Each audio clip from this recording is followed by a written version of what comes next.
Hi everyone, we're reading George's Marvellous Medicine, and we are now on the 5th chapter called The Cook-Up. If you want to watch the others and you haven't seen any yet, if you have a look on our channel, they'll be there. The Cook-Up. In the kitchen, George put the saucepan on the stove and turned up the gas flame underneath it as high as it would go. "George," came the awful voice from next door. "It's time for my medicine." "Not yet, Grandma," George called back. "There's still 20 minutes before 11 o'clock. "What mischief are you up to in there now?" Granny screeched. "I hear noises." George thought it would be best not to answer this one. He found a long wooden spoon in a kitchen drawer and began stirring hard. The stuff in the pot got hotter and hotter. Soon the marvellous mixture began to froth and foam. A rich blue smoke, the colour of peacocks, rose from the surface of the liquid, and a fiery, fearsome smell filled the kitchen. It made George choke and splutter. It was a smell unlike any he had smelled before. It was a brutal and bewitching smell, spicy and staggering, fierce and frenzied, full of wizardry and magic. Whenever he got a whiff of it up his nose, firecrackers went off in his skull and electric prickles ran along the backs of his legs. It was wonderful to stand there stirring this amazing mixture and to watch it smoking blue and bubbling and frothing and foaming as though it were alive. At one point he could have sworn he saw bright sparks flashing in the swirling foam. And suddenly George found himself dancing around the steaming pot, chanting strange words that came into his head out of nowhere. "Fiery broth and witch's brew, foamy froth and riches blue. Fume and spume and spoon drift spray, fizzle swizzle, shout hooray. Watch it sloshing, swashing, sploshing, hear it hissing, squishing, spissing. Grandma better start to pray."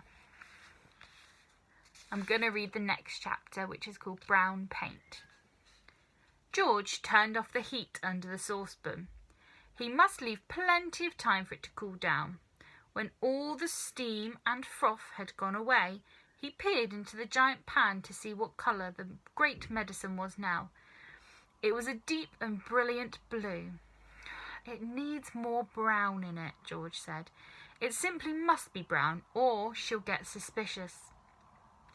George ran outside and dashed into his father's tool shed where all of the paints were kept. There was a row of cans on the shelf, all colours, black, green, red, pink, white and brown. He reached for the can of brown. The label said simply, "Dark brown gloss paint, 1 quart. He took a screwdriver and prized off the lid. The can was 3/4 full. He rushed it back to the kitchen and he poured the whole lot into the saucepan. The saucepan was now full to the brim. Very gently, George stirred the paint into the mixture with the long wooden spoon. Aha! Finally it was turning brown, a lovely, rich, creamy brown. "Where's that medicine of mine, boy?" came the voice from the living room. "You're forgetting me. You're doing it on purpose. I shall tell your mother." "I'm not forgetting you, Grandma," George called back. "I'm thinking of you all the time, but there are still 10 minutes to go." "You are a nasty little maggot," the voice screeched back. "You're a lazy and disobedient little worm, and you're growing too fast." George fetched the bottle of Grandma's real medicine from the sideboard. He took out the cork and tipped it down the sink. He then filled the bottle with his own magic mixture by dipping a small jug into the saucepan and using it as a pourer. He replaced the cork. Had it cooled down enough yet? Not quite. He held the bottle under the cold tap for a few minutes. The label came off in the wet, but that didn't matter. He dried the bottle with a dishcloth.